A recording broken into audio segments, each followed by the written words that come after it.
Haleluya, Yesu Kristo ashimwe. Ndabasuhuje mu izina rya Yesu Kristo, abo tubana mu mwanya wa niba turi buri gitondo, tukabana mu bihe byo gusenga. Aho uherereye hose ndagushuje mu izina rya Yesu Kristo. Iki cyumweru dutangiye tubanje Imana, dushimiye Imana yatwimanye mu minsi yatambutse, dushimiye Imana yaturwaniriye mu minsi yatambutse, dushimiye intwari ku rugamba. Izina ry'Imana yacu rihabwa icyubahiro.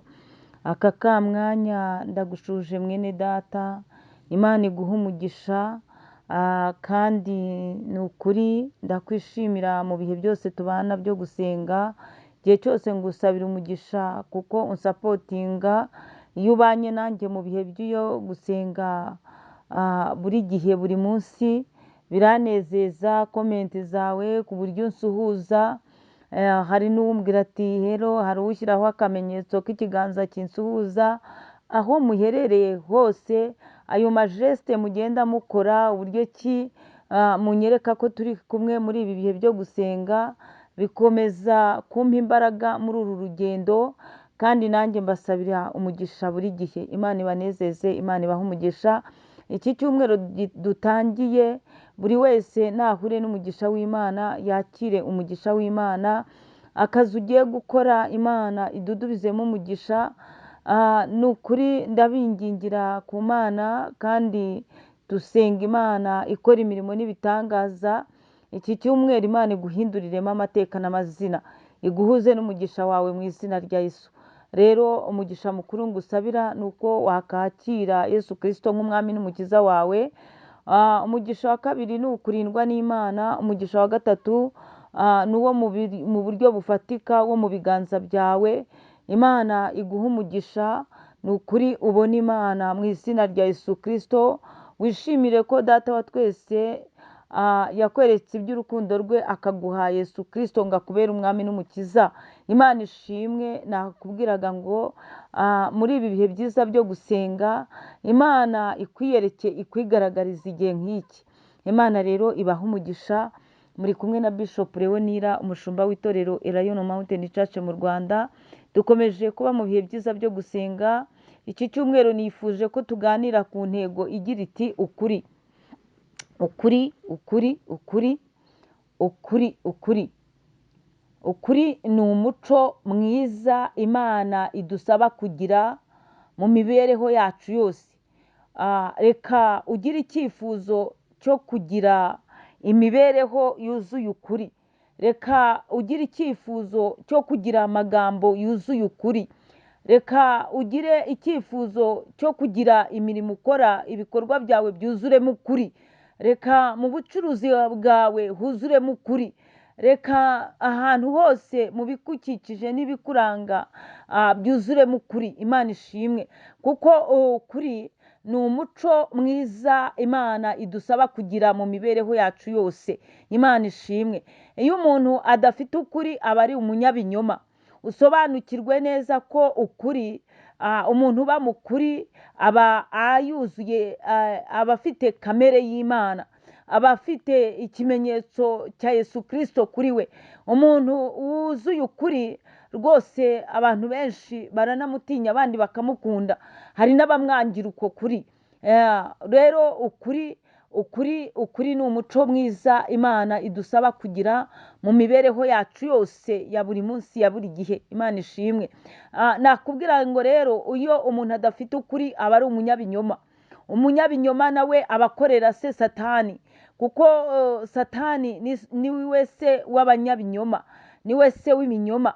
Burya umuntu ukunda kubeshya aba ari gukorera shebuja Satani, kuko iyo umuntu abeshya, nyuma y'iminsi icyo kinyoma yakubeshye cyangwa uburyo ki yakwesikurutse birakubabaza cyane cyane cyane. Rero umuntu w'umunyabinyoma akomeretsa imitima y'abantu benshi.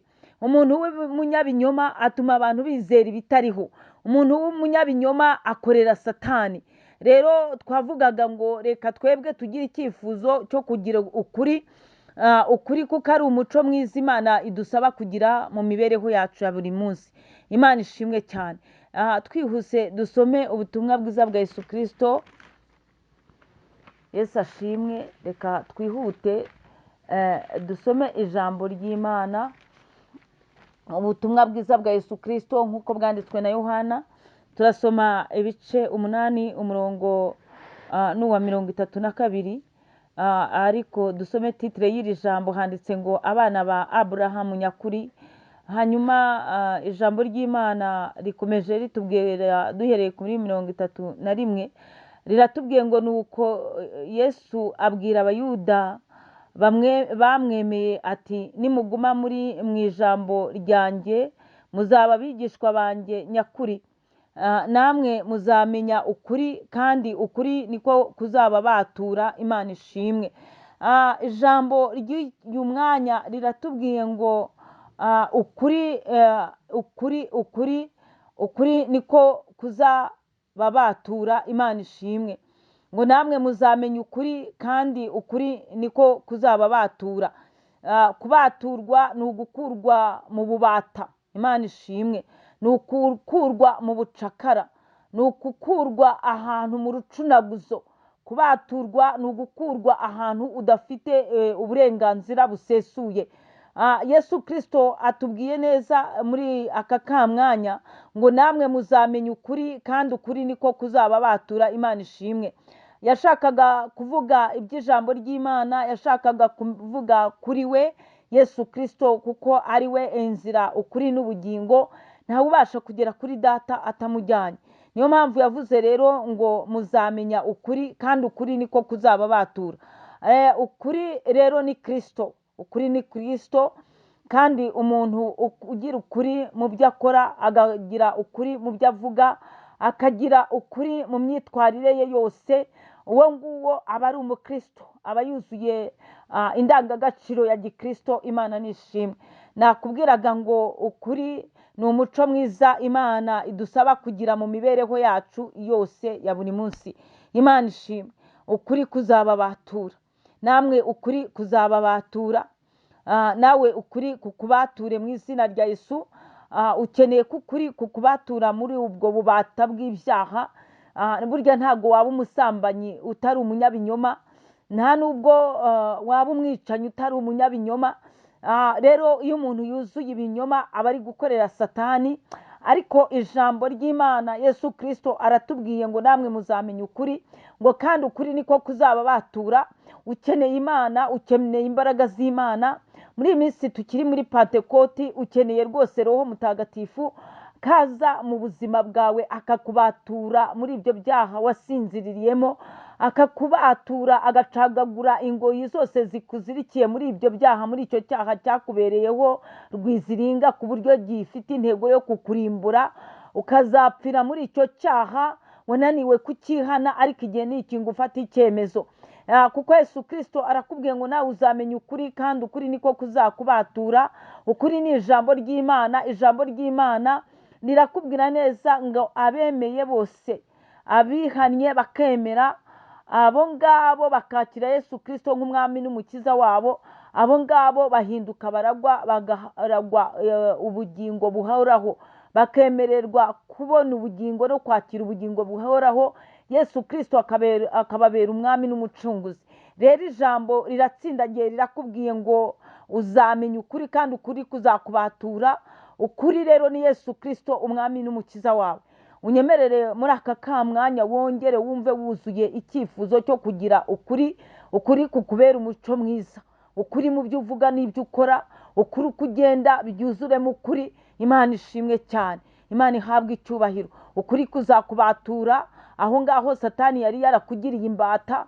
Ukuri kuzakubatura muri ayo magambo y'ibinyoma. Ukuri kuzakubatura yewe igihe cyose wisanga mu binyoma, kandi tuzi neza ko abanyaminyoma baba bakorera se Satani. Imana rero ikugirire neza, ugira icyifuzo cyiza cyo kugira ukuri. Ukuri kukubera umuco mwiza Imana igusaba kugira mu mibereho yawe ya buri munsi. Imana ishimwe. Imana ibaha umugisha. Mugendane n'ukuri, mutangirane icyumweru ukuri, muzagisezanye n'ukuri, kandi muhindure imyitwarire yanyu, uko wavugaga n'uko wagendaga. Niwuzure ukuri mu izina rya Yesu Kristo, kuko ukuri kuzakubatura mu bubata bwose bwa Satani, uzabaturwa yewe no mu rucunaguzo, kuko wajya kubeshya bikakugarukira ku mutwe wawe, ugasanga bikongereye ibibazo. uzi kubeshya umuntu yarangiza akamenya ko wamubeshye, icyo gihe nta jambo wongera gutinyuka kumubwira, niyo wamubwira ukuri ntabyemera kuko aba yaragufashe nk'umunyabinyoma. Ijambo ry'Imana rero rirakubwiye ngo ukuri kurabatura, ukuri kuvana mu byaha, ukuri kuvana mu buzima bubi. Ukuri, abantu iyo bakuzi nk'umunyakuri bakugirira icyizere, ariko iyo bakuzi nk'umunyabinyoma buri wese akuvumira ku gahera. Ukuri kurabatura, ukuri kugeza ahantu heza, ukuri kwicaza umuntu ku ntebe, ukuri yewe ukuri kuzakubatura. Imana ibahe umugisha, muhahe muronke. Shalom shalom, Imana ibagiriye neza. Umugaba w'ingabo mukuru